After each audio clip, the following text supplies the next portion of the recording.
everyone, what's up and welcome back to my channel. I'm Erin. I'm a lover of all things coffee and espresso, and today I'm going to be showing you how to make an iced lavender latte. Make sure to remember to subscribe, hit that bell notification so you know every time I post a new video. I have a lot of content coming your way related to Nespresso and coffee and all things caffeine. So without further ado, let's get right into the video. I love lavender lattes. That's one of my favorite specialty coffee drinks. Lavender is such a relaxing ingredient. I always feel like I can just take a deep breath and really just fully chill out when I have something with lavender in it. It's great if you want to de-stress or you've had a really long day.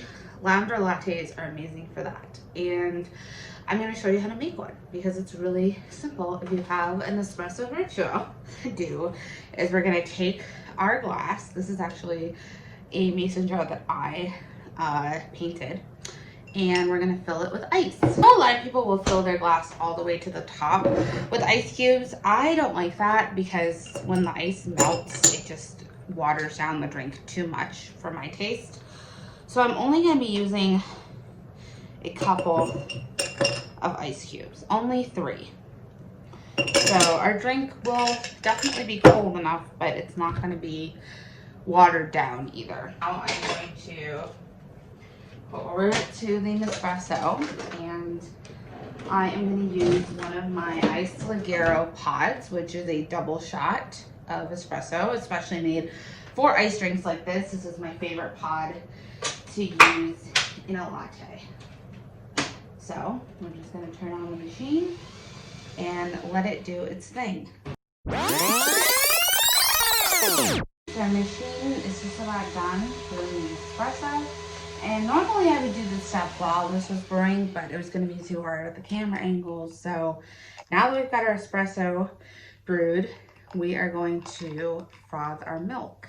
Personally, I really like to use cashew milk. I don't really love dairy milks, and I find the taste of nut and alternative milks just to be better. And cashew milk, I find it froths amazingly well. It gets so nice and thick, I think because it has a really high fat content. And it's not a milk I see people talk about a lot, but I would highly recommend trying cashew milk in your drinks. This is probably my favorite cashew milk on the market. It's from Elmhurst. It's the barista blend of cashew milk. So we're going to go over to our Nespresso Aerochino 3 frother and get the milk nice and frothy. I'm going to turn on the machine to the cold setting. So to get to the cold setting, you're going to hold down the start button for 3 seconds. It will light up blue, which means that it is on the cold setting. You can actually take off the lid pretty safely as long as it's not too full, and you can see it in action.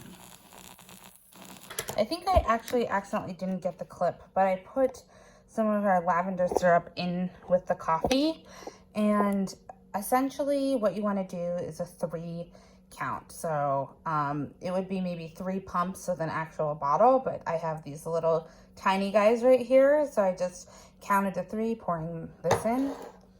And that is what gives it our lavender flavor. I do want to say you could also actually use real lavender extract or like actual pieces of lavender as well if you wanted to. I just don't happen to have any. It's time to pour our frothed milk in. And I like my lattes to be kind of a medium color and darkness. If you like it a little bit lighter, you could add more milk. Basically just gonna give it a quick little stir, and then we're ready to taste. All right, so let's give it a try. Oh my gosh, that is so good. It is just so like refreshing, and it's light and creamy, but it also packs a little bit of a punch with the double shot. I really like it. How you make an iced lavender latte. Definitely make sure to remember to subscribe if you want to see more content like this, and give the video a thumbs up. And let me know in the comments if you make this drink or any other recipes, how-tos, Nespresso reviews, etc. that you would like to see. Till next time.